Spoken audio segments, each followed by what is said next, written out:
You are now tuned in to DameSmiff.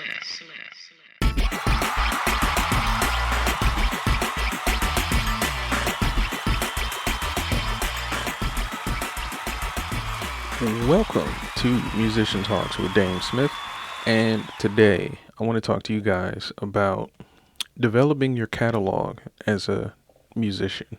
Today is episode 40, and before I get started, make sure you like, share, and subscribe, and share this video with anybody who's interested in the music industry, developing new soft skills as an artist, or just generally want to understand what it's like to be an artist today in today's world.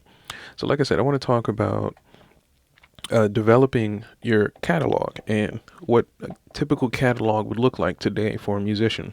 So, to use myself as an example, my catalog includes about 3 different types of music. I have albums of hip hop. I have 2 albums of, I would say, electronic jazz. It's not the traditional jazz where live instrumentation is being used. And I have a series of beat tapes and instrumentals and things like that. Those of which are open for people to use for background music or whatever various reasons you just want to chill and listen to beats or whatever. But that is what I want to talk about today is what should a catalog look like today? Should your catalog be 30 albums? Should it be 5 really good albums? Should it be a series of singles? Should it be a mix of everything? Who knows? But let's have that conversation. So I personally think that your album should show a variety of approaches to music, not necessarily different types of music, but approaches. So, for example, my current favorite rapper, the rapper that I'm listening to the most right now, is Conway the Machine.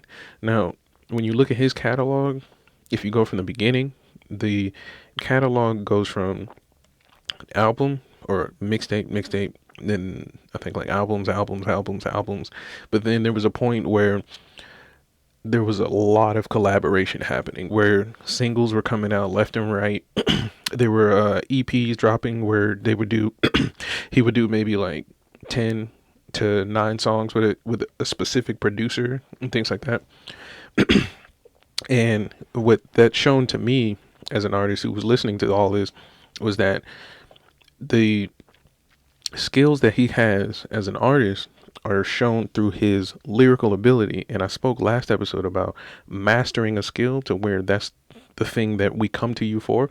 And so for him, he was so comfortable in his lyrical ability that you can almost put him with any decent producer or other artist, and he can hold his own weight and be able to compete, if not out compete the person he's working with in some area. So what that showed me was that your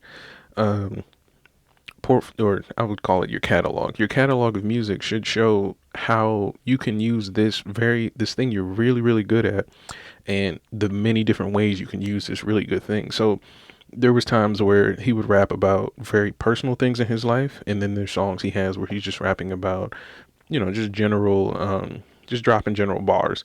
And then there's other instances where it was very, very the music you were listening to was very, very conceptualized, very thematic, and had a very hardcore point to what he was trying to put into the music. And for me, what I got from that was essentially that the approaches that you can do in music, you have to identify them first, because I'm sure there wasn't necessarily a conversation about how these albums and this catalog was going to look in the future, but there was definitely a lot of trial and error. There was a lot of let's see if this works, and then there's a lot of I know this works, so let's do this. So for my personal experience, I think the catalog should not necessarily vary in genres of music. Like if you're a rapper, you don't need to be singing to prove that you can sing unless you want to, but you don't have to do that.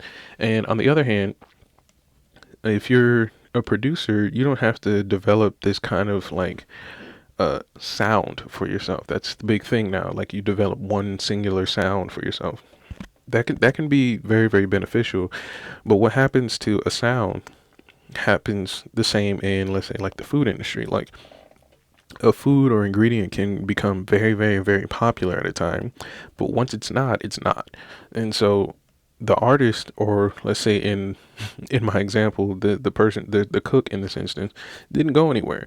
The job is still there. And people are still hungry. So if you want to be a priority in terms of the industry and being recognized as somebody who, you know, is feeding the industry, you have to show that you can you can cook up anything in the kitchen. You can essentially put yourself in many, many different situations and thrive. So that's what I've learned as far as catalogs, and that's just in hip hop. For many other genres, like I know in country music, they're starting to employ a lot of electronic music or a lot of electronic ingredients and instruments into their music, which is fine, but it doesn't really expand what country is for a lot of country artists. Country artists have pretty much a formula that they need to follow to be successful in country music. Now, you start to get into industries like not industries, but genres like the reggaeton genre, UK rap, and things like that. There's a lot of innovation happening in those genres to the point where the the culture, or perhaps maybe the art, the biggest artists of those genres, they're not necessarily changing what they do, but they're changing how they're pulling off their goals.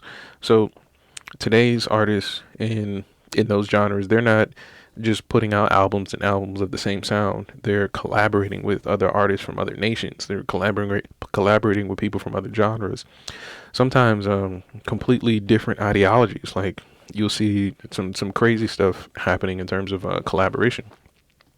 And what this will show at the end, the end result of all this will show you that this artist is very versatile in how they can utilize their mastered skill set. Now, for you as an artist, I want to pose a question. What are some of the things that you mastered, and how do you think you can utilize them in ways that you have not before? So that's the question. So, for example, if you're a piano player, I'm gonna always go back to this. If you're a piano player and you play in the, let's say like you're playing in a jazz orchestra. No, better yet, I'll pick a better example. If you're a piano player and you play for the church, how could you utilize your talents and your skills outside of the church that would benefit you as an artist?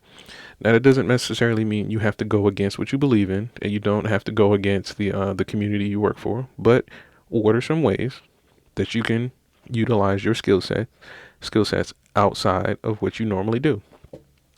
And that's all I have for you today. So this was a pretty quick one, but I want to expand upon this in a later episode to help understand that the way we're making music today. I want to expand on whether or not the way we make music today has intention, or if we're doing this for consumption.